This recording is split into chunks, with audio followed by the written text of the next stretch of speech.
who said this can't see that they are speaking on the side of the people who are direct descendants or maybe one or two generations out who of Holocaust survivors who are now openly murdering a group of people. Yeah.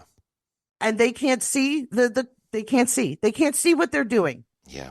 So to cover up what they're doing, they're screaming anti-Semitism. And that to me is disgusting because it cheapens what anti-Semitism actually is and how anti-Semitism overall the course of the years got us to World War II.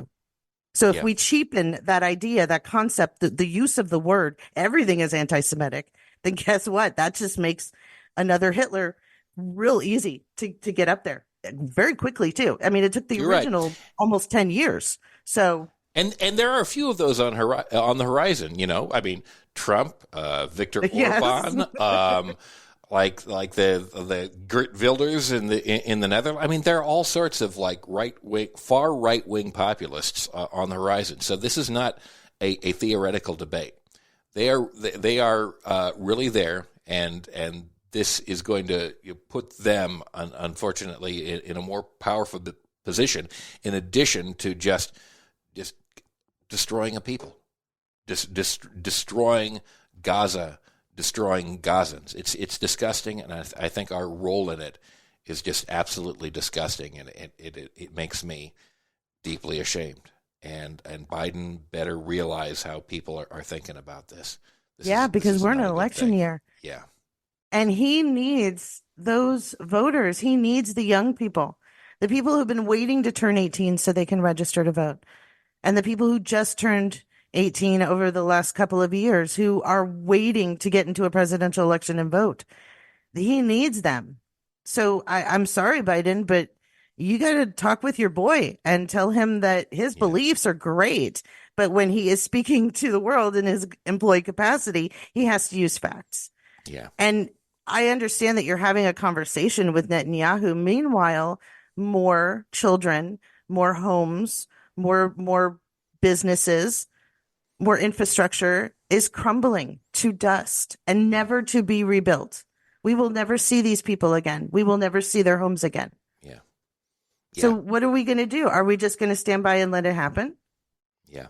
And I understand, you know, I get, and unfortunately it's been manipulated against us because we do have that background of, you know, let's be careful when we criticize and make critical comments about you know, Israel and people who are Jewish, but there really is a distinction here because that cannot be allowed to create an environment where Israel then engages in the destruction of thousands and thousands of people and homes and is essentially just looking to clear out an entire group of people. It's just horrific, and we mustn't allow it to continue. And Biden has got to put pressure on Netanyahu to do this.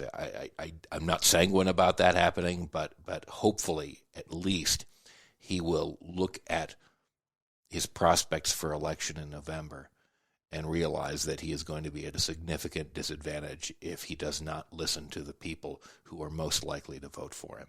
If he doesn't do that, we're going to be in an even more dangerous situation than we are now. Yeah, the Democratic Party as a whole, I see. Yeah. Because all of a sudden we saw a lot of people who were like, Israel has a right to defend themselves, switch gears all of a sudden, last couple of weeks or maybe a month. Yeah. And I understand that it's in an election year and you need those people to vote for you. But listen, the younger generation is not fooled by these seasonal things that we do to cause drama in our political sphere. They see right through it and they are not going to fall for it. And they also understand that if you say you're going to do something and you don't, they don't stick around to find out whether or not you're going to. So right now we have a problem in this country because the Republican Party is broken. Mm-hmm. And what's coming up underneath it, what's gurgling to the surface is absolutely repulsive and antithetical to our democratic republic. Mm-hmm. So Democrats, we need you right now. Please. So I apologize for the vernacular, but get your shit together Yes. because we are going to be dealing with a democracy rather, alarm system every time we go to vote until the Republican Party either is branched out and goes its separate ways and becomes MAGA or becomes something else. Yeah. But we can't have you guys dropping the ball because you want Israel to provide you with intelligence on your enemies. It's time to do the right thing. I get it. That stuff's important.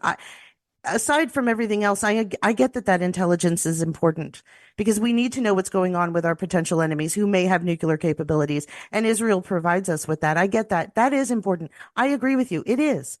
But right now, we got to put that aside and maybe find a plan B for some way to procure that intelligence for the sake of doing what's basic human decency. Yeah. Yeah.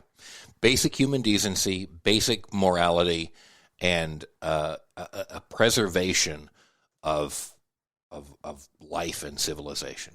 That's what it comes down to.